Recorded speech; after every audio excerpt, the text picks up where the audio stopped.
ഇപ്പോൾ നമ്മളോട് നടത്തിയ പ്രതികരണമാണ്. ഇത്രത്തോളം സഹായിച്ചതിന് നന്ദി എന്നായിരുന്നു അദ്ദേഹം നടത്തിയ പ്രതികരണം. ഇപ്പോൾ ഈ ആശുപത്രിക്ക് പുറത്തേക്ക്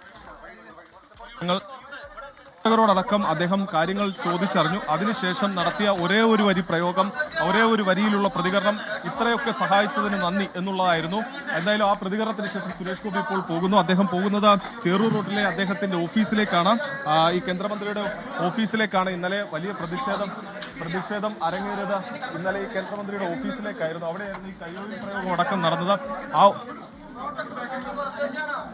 ഓഫീസിലേക്ക് വീണ്ടും ആവർത്തിച്ച് ചോദ്യങ്ങൾ ചോദിക്കുന്നുണ്ട്. പക്ഷെ അദ്ദേഹം പ്രതികരിക്കാൻ തയ്യാറാകുന്നില്ല. മറ്റ് വിവാദ വിഷയങ്ങളടക്കം ചോദിക്കുന്നുണ്ടെങ്കിലും അദ്ദേഹം പ്രതികരണത്തിന് തയ്യാറാകുന്നില്ല. ഇനി നേരെ സുരേഷ് ഗോപി എത്തുക അദ്ദേഹത്തിന്റെ ഓഫീസിലേക്കായിരിക്കും. ഓഫീസിലെത്തി ഇന്നലെ എന്താണ് സംഭവിച്ചത് എന്നടക്കമുള്ള കാര്യങ്ങൾ അദ്ദേഹം വിശദമായി പരിശോധിക്കും. ഒരു പക്ഷേ BJP നേതാക്കളുമായെല്ലാം സംസാരിക്കുന്ന സമയത്ത് അവർ വ്യക്തമാക്കുന്ന കാര്യം, ഇന്ന് ഈ സിറ്റി പോലീസ് കമ്മീഷണർ ഓഫീസിലേക്ക് നടക്കുന്ന മാർച്ച്, ആ മാർച്ചിൽ അദ്ദേഹം കൃത്യമായ ഒരു രാഷ്ട്രീയ നിലപാട് പ്രഖ്യാപിച്ചേക്കും എന്നുള്ളത് തന്നെയാണ് നമ്മളോട് BJP നേതാക്കളുമായി സംസാരിക്കുമ്പോൾ അവർ പറയുന്ന കാര്യം. അതായത് കുറെ ദിവസമായി ഉണ്ടായ വിവാദ വിഷയങ്ങൾ, ആ വിവാദ വിഷയങ്ങൾക്കകത്ത് സുരേഷ് ഗോപി പ്രതികരിക്കുന്നില്ല എന്ന വിമർശനം ശക്തമായിരുന്നു. അതിനുള്ള ഒരു മറുപടി അത് ഇന്ന് BJP സംഘടിപ്പിക്കുന്ന മാർച്ചിലാണ് പ്രതീക്ഷിക്കുന്നത്. കാരണം സംസ്ഥാനത്തുടനീളം വലിയ പ്രതിഷേധത്തിനാണ് BJP സംസ്ഥാന നേതൃത്വം ആഹ്വാനം ചെയ്തിട്ടുള്ളത്.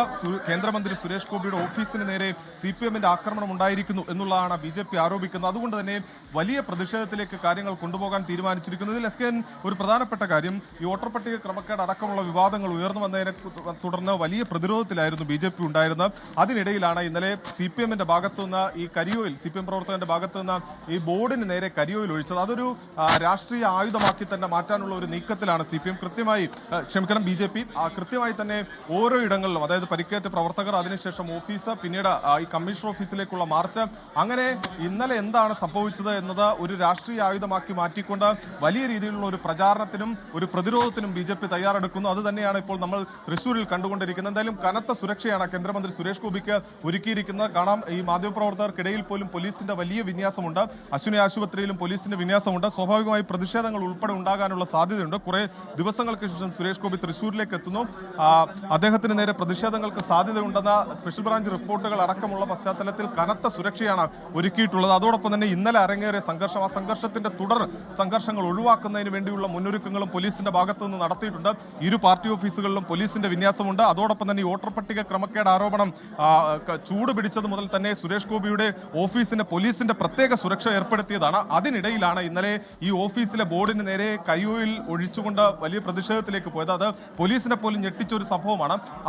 ഇന്നലെ ആ കരിയോയിൽ ഒഴിച്ച പ്രവർത്തകനെ പോലീസ് ആദ്യഘട്ടത്തിൽ കസ്റ്റഡിയിലെടുത്ത് വിട്ടയച്ചെങ്കിൽ പോലും പിന്നീട് ഇത് വലിയ വിവാദമായി മാറിയതോടുകൂടി രാത്രി ഏറെ വൈകി ആ പ്രവർത്തകനെ വീണ്ടും കസ്റ്റഡിയിലെടുത്ത് അറസ്റ്റ് രേഖപ്പെടുത്തുന്ന ഒരു നടപടിയിലേക്ക് പോലും പോലീസിന് മാറി ചിന്തിക്കേണ്ടി വന്നു. അങ്ങനെ ഒരു രാഷ്ട്രീയ സാഹചര്യത്തിലേക്ക് അടക്കം തൃശ്ശൂരിലെ സാഹചര്യങ്ങൾ മാറുന്നു എന്നുള്ളതാണ് ഏറ്റവും പ്രധാനപ്പെട്ട കാര്യം. എന്തായാലും കേന്ദ്രമന്ത്രിയെ സംബന്ധിച്ച് അദ്ദേഹത്തിന്റെ ഓഫീസിലെ ബോർഡിന് നേരെയാണ് ഇന്നലെ കരിയോയിൽ പ്രയോഗം ഉണ്ടായത്. ഇപ്പോൾ അദ്ദേഹം അങ്ങോട്ടേക്ക് പോകുന്നു. ഇപ്പോൾ കാണുന്നത് അശ്വിനി ആശുപത്രിയുടെ പുറത്തേക്ക് അദ്ദേഹം ഇറങ്ങി വരുന്നതാണ്. ആവർത്തിച്ച് ചോദ്യങ്ങൾ ചോദിക്കുന്നുണ്ട്. പക്ഷേ അദ്ദേഹം പ്രതികരിക്കാൻ തയ്യാറാകുന്നില്ല. നമ്മൾ ചോദിച്ച സമയത്ത് എല്ലാത്തിനും നന്ദി എന്നുള്ളതായിരുന്നു ഒറ്റവാക്കിൽ അദ്ദേഹം നൽകിയ മറുപടി. അതിനുശേഷം ഒറ്റവരിയിൽ നൽകിയ മറുപടി. ഇപ്പോൾ അദ്ദേഹം ചേറൂർ റോഡിലെ കേന്ദ്രമന്ത്രിയുടെ ഓഫീസിലേക്ക് പോകുന്നതിന് വേണ്ടി അശ്വിനി ആശുപത്രിയിലേക്ക് പുറത്തേക്ക് ഇറങ്ങുകയാണ്. ഇവിടെ ഉണ്ടായിരുന്ന ആശുപത്രിയിൽ അഡ്മിറ്റായിരുന്ന പ്രവർത്തകരോടക്കം കാര്യങ്ങൾ ചോദിച്ചു. ഇന്നലെ എന്താണ് സംഭവിച്ചത് എന്നടക്കമുള്ള കാര്യങ്ങൾ തിരക്കി. ലോകത്തെവിടെയായാലും ഏത് സമയത്തും 24 വാർത്തകളും ഓഗ്മെന്റഡ് റിയാലിറ്റി പാക്കേജുകളും എക്സ്പ്ലെയിനറുകളും വിശദമായി കാണാൻ ഞങ്ങളുടെ YouTube ചാനൽ നിങ്ങൾക്ക് സബ്സ്ക്രൈബ് ചെയ്യാം.